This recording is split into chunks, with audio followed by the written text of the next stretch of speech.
حکم ڈیوٹی کیا ہے؟ ایمان لانے کے بعد تو ڈیوٹیاں ہوتی ہیں. ڈیوٹی کیا ہے؟ پیارے آقا نے فرمایا جو میرا کام وہ تیرا کام. جو میرا کام بھی لوگوں کو اللہ کی طرف بلانا, تیرا کام بھی اللہ کی طرف بلانا. میرا بھی کام لوگوں کو قرآن پڑھ کے سنانا, تمہارا بھی کام لوگوں کو قرآن پڑھ کے سنانا.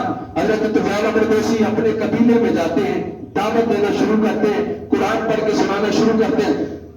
ان کی دعوت کو آج حضرت طفیل عمر دوسی کے نام سے چند لوگ واقف ہیں, لیکن ان کی دعوت پہ جو ایمان لائے اس شخصیت سے آج کا ایمان والا ایک بچہ واقف ہے, جوان واقف ہے, بوڑھا واقف ہے, مرد واقف ہے. عورتیں جانتی ہیں کہ وہ خوش نصیب صحابی کون ہے.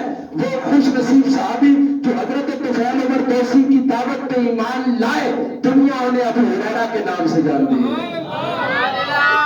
اب کتنی بڑی سعادت ہے. اب 1400 سال کے بعد آج موجود کی روایات امت تک پہنچی ہے. وسیلہ حضرت ابو ہریرہ بنے ہیں. جہاں حضرت ابو ہریرہ کو ثواب مل رہا ہے, حضرت ابو ہریرہ کی برکت سے حضرت طفیل عمر دوسی کو بھی اس کا اجر ثواب مل رہا ہے. دعا کریں اللہ ہمیں کسی کی ہدایت کا ذریعہ بنا دے. زور سے کہیں آمین, پیار سے کہیں آمین. اب یہ مسجد بن رہی ہے نا, مسجد تو حدیث شریف میں آتا ہے اللہ اس مسجد کو جلد پایا تکمیل تک پہنچائے. مسجد بن جائے گی انشاءاللہ. میں ساتھ میں تو مولوی شاہ صاحب کہیں کہ میرے پاس مسائل نہیں, میں چھوڑ کے جا رہا ہوں, میں دعوے کے ساتھ کہتا ہوں اس کی بنیاد کیونکہ رب کی گھر کے ساتھ نسبت ہو گئی ہے, رب کے گھر کے ساتھ ہو گئی ہے. یہ بن کے رہے گی, آباد ہو کے رہے گی. خوش نصیبی ہے ان کی جو اس کے ساتھ اپنا قلبی تعلق قائم کریں گے, سجدوں سے آباد کریں گے, مال لگائیں گے. حدیث شریف میں آتا ہے کل قیامت کے دن اللہ بیت اللہ کو اسی طرح اٹھا کر جنت میں پہنچا دیں گے.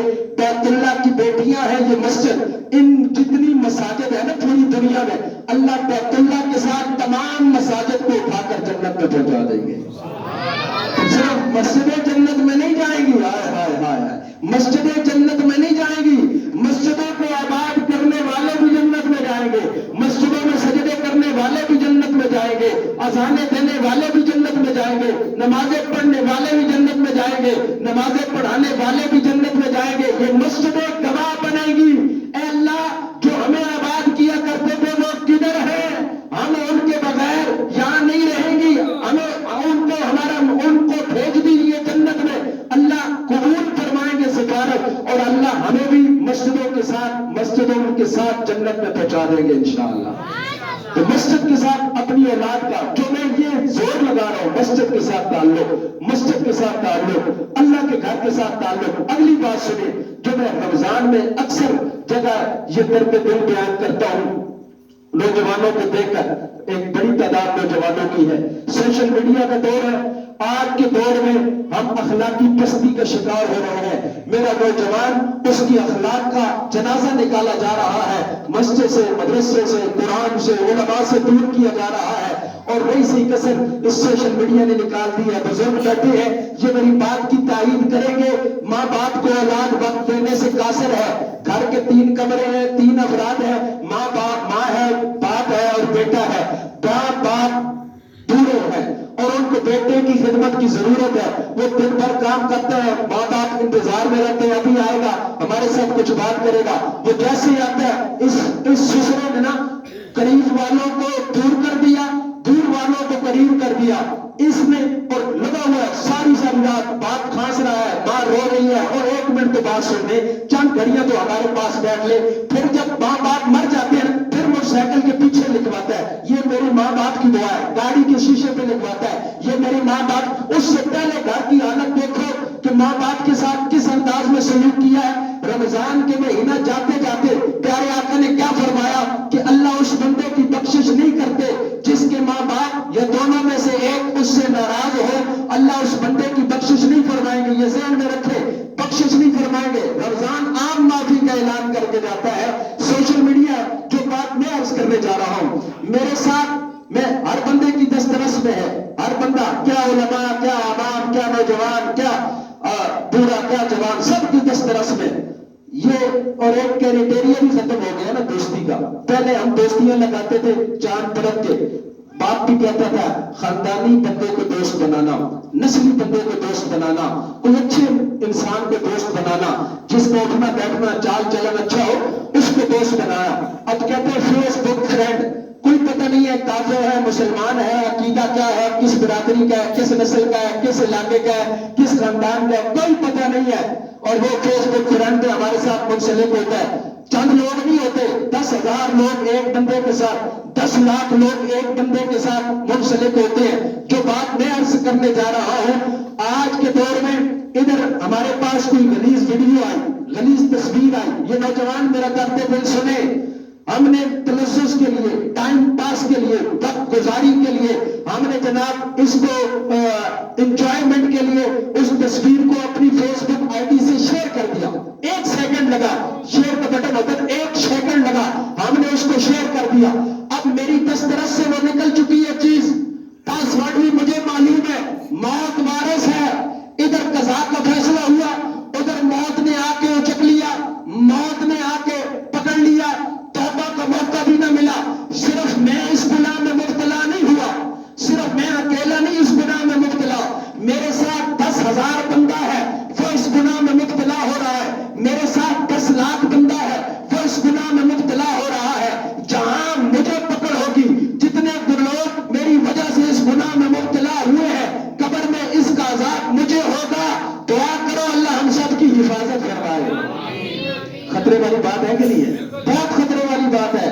صرف نہیں ہے, نازک ترین تو ہاتھ پہ انگارہ کیا رکھنا مشکل ہے, دین پہ چلنا, اسلام پہ چلنا, قرآن کی تعلیمات پہ چلنا بہت مشکل ہو گیا ہے, اور اس پہ چلنا بہت ضروری ہے. اب ہماری نوجوان نسل بھاگے, ہم اس کو چھوڑ دیں گے, بچہ انگارے کی طرف جائے, آگ کی طرف جائے, اور ماں باپ چھوڑ دیں گے, نہیں چھوڑتے, بار بار پکڑتے ہیں, وہ چاہتے ہیں بار بار پکڑتے ہیں.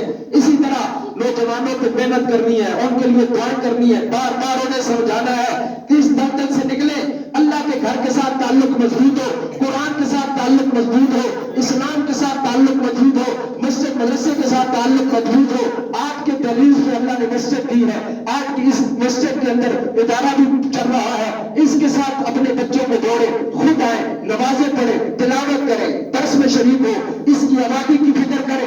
مر کے قبروں میں چلے جائیں گے, اولاد ہمارے لیے صدقہ جاریہ بنے گی. ورنہ ایسے بھی بد نصیب دنیا سے گئے ہیں, باپ مر گیا, بیٹا کہہ رہا ہے دفنا دو, میرے پاس وقت نہیں, میں میٹنگ میں جا رہا ہوں, باہر سے کال کی ہے, باپ کا جنازہ اور کولڈ سٹوریج میں پڑا ہوا, 3 دن باپ سسک میں مرا, 3 دن باپ کو ہسپتال میں رکھا ہوا ہے, سرد خانے میں. بیٹا آئے گا, بیٹا آیا, بدنصیب جنازے کی دعا بھی نہیں آتی, مغفرت کی دعا بھی نہ کر سکا, اور جناب جنازے میں شریک ہوا, مولوی صاحب نے جنازہ پڑھایا, تکبیر کی, وہ گیا اور سالہ سال موڑ کے نہیں آیا. باپ کی قبر کا نشان بھی ختم ہو جاتا ہے. اس لیے اگر بقا چاہتے ہیں, ہم مر جائیں, ہماری اولاد ہمیں یاد رکھے, ہم مر جائیں, کم از کم کوئی ہمارے لیے دعا کرنے والا ہو, ہم مر جائیں, ہماری قبر کا نشان, ہمارا نام باقی ہو, تو نام ایک ہی ذریعے سے باقی رہے گا, محمد مصطفیٰ کی غلامی سے, پیارے آقا کے ساتھ نسبت سے, اللہ کے ساتھ, اللہ کے نبی کے صحابہ کے ساتھ منسلک ہونے سے, قرآن کے ساتھ جوڑنے سے. مر کے قبروں میں چلے جائیں گے, نسلوں کو اللہ قرآن کی خدمت کے لیے قبول کرے گا. دعا کرے اللہ ہماری نسلوں کو قبول فرمائے. قرآن کے لیے قبولیت شرط ہے, قابلیت شرط نہیں ہے, اس لیے قبول ہو کے تو کام بنے گا. نسلوں کی فکر کرنی ہے.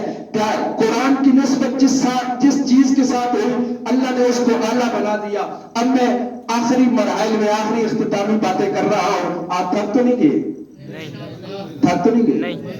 کیا خیال ہے؟ بس کریں, دعا کروا دیں, کیا خیال ہے؟ وہ کسی جگہ مولوی صاحب گئے نا, جزاک اللہ, اللہ سلامت.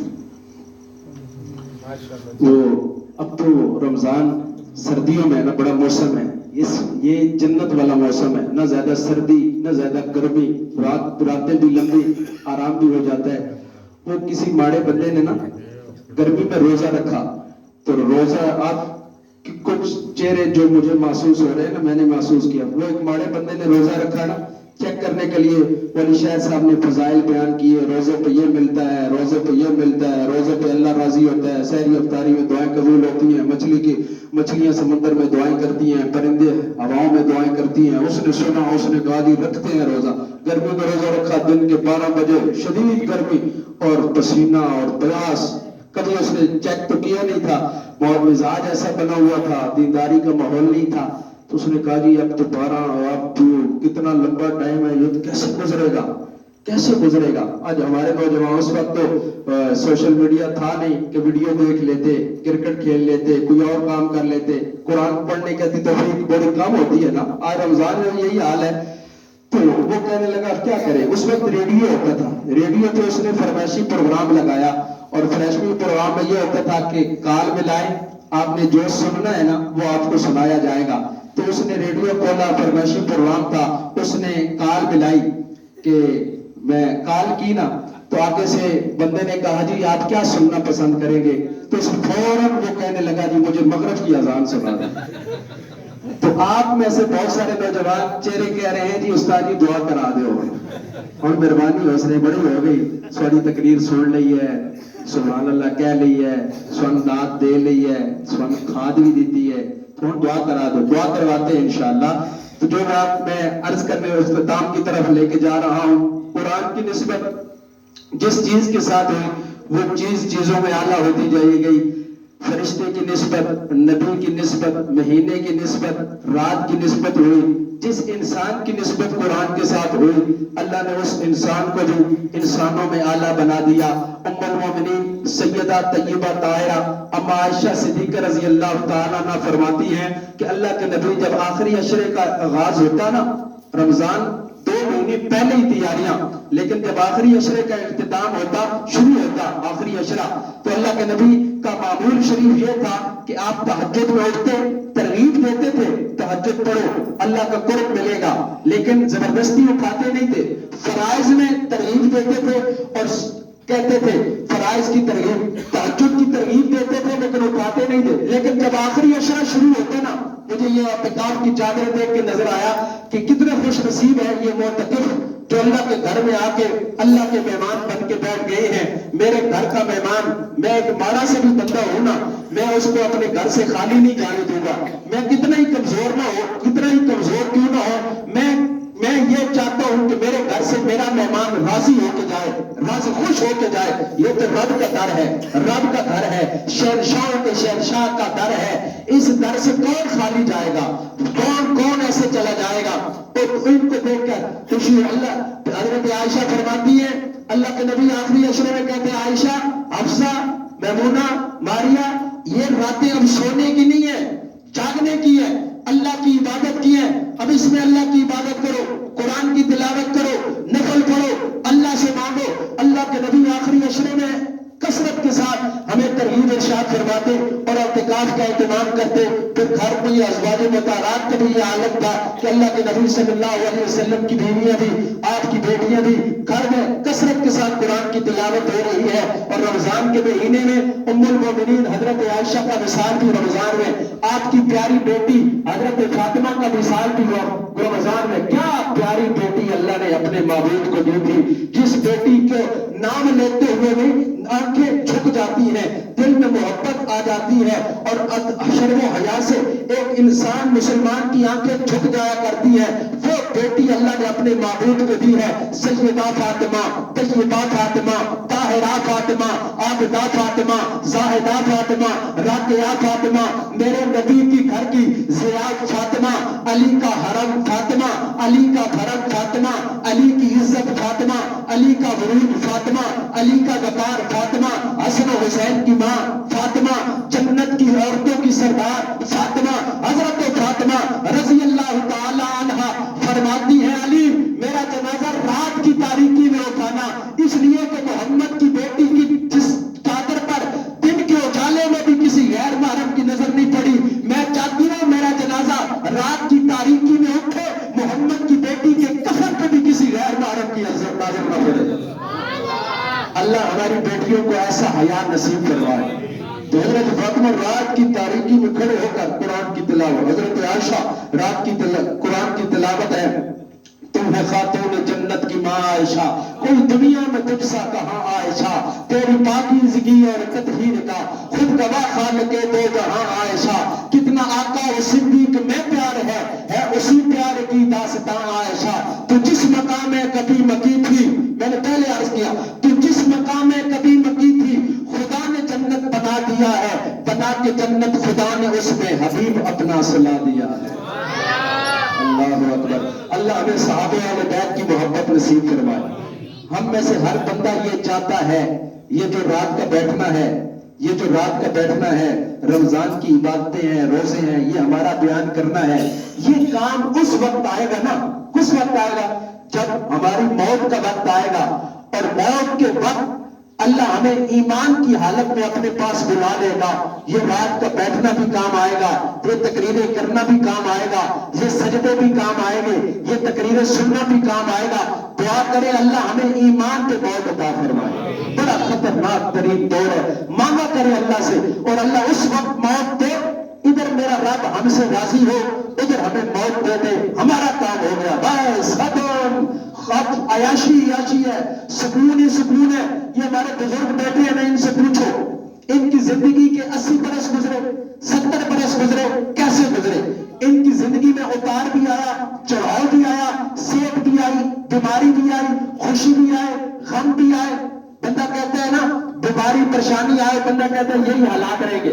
دنیا میں حالات ایک جیسے نہیں رہتے، صحت بھی آتی ہے، بیماری بھی آتی ہے، عزت بھی آتی ہے، ذلت بھی آتی ہے، عروج بھی آتا ہے، زوال بھی آتا ہے، لیکن آخرت میں عزت ہی عزت ہے، عروج ہی عروج ہے، صحت ہی صحت ہے، خوشحالی ہی خوشحالی ہے۔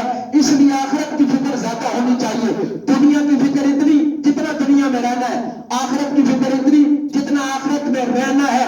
اس کی فکر یہ دنیا ہے، اس میں ہم نے آخرت کو کما کے لے کے جانا ہے۔ ایک نسخہ اکسیر بتانے لگا ہوں، اپنی بات نہیں، اپنے بڑوں کی بات ہے۔ اگر میں اور آپ چاہتے ہیں کہ ہمارا خاتمہ ایمان پہ ہو، ایک تو یہ ہے نا مسجد کے ساتھ تعلق، قرآن کے ساتھ تعلق، نمازوں کا اہتمام، تلاوت کا اہتمام، ایک اہم ترین نسخہ بتانے جا رہا ہوں، وہ پلے باندھ لے، انشاءاللہ میرا اور آپ کا خاتمہ رب سے امید نہیں یقین ہے۔ امید بندوں سے لگائی جاتی ہے، رب پہ یقین کیا جاتا ہے۔ مجھے رب پہ یقین ہے اللہ ایمان پہ موت دے گا۔ وہ نسخہ اکسیر یہ ہے کہ اپنے دل میں صحابہ اہل بیت کی محبت بٹھا لیجئے، اللہ ایمان پہ موت عطا فرمائے گا۔ کسی صحابی کے بارے میں کوئی نفرت، کوئی ہلکی سی کجی بھی آئے گی، ایمان پہ خاتمے کی کوئی دلیل نہیں ہے۔ کسی نبی کی آل میں سے، وہ نبی کی بیٹیاں ہوں، وہ نبی کی ازواج مطہرات ہو، وہ نبی کے داماد ہو، وہ نبی کے نواسے ہو، کسی ایک کی بھی نفرت اور ہلکی سی حقارت دل میں آئے گی، اللہ ایمان پہ خاتمہ نہیں دیں گے۔ صحابہ اہل بیت کی محبت پہ مریں گے تو انشاءاللہ آخرت میں اللہ جنت میں اعلیٰ مقام عطا فرمائیں گے، ان کے قدموں میں جگہ عطا فرمائیں گے۔ تو کوشش کریں گے انشاءاللہ اپنے اولادوں کے دلوں میں صحابہ اہل بیت کی محبت کو بٹھائیں گے نا، انشاءاللہ بٹھائیں گے نا انشاءاللہ۔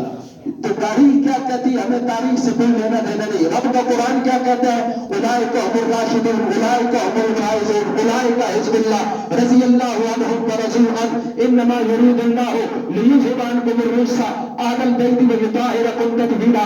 اللہ ہمیں ترغیب دے رہا ہے، میں اپنے معبود کے صحابہ سے بھی محبت کرتا ہوں، نبی کی آل بیت سے بھی محبت کرتا ہوں، ایمان والوں تم بھی ان سے محبت کرو۔ اللہ اسی محبت میں زندہ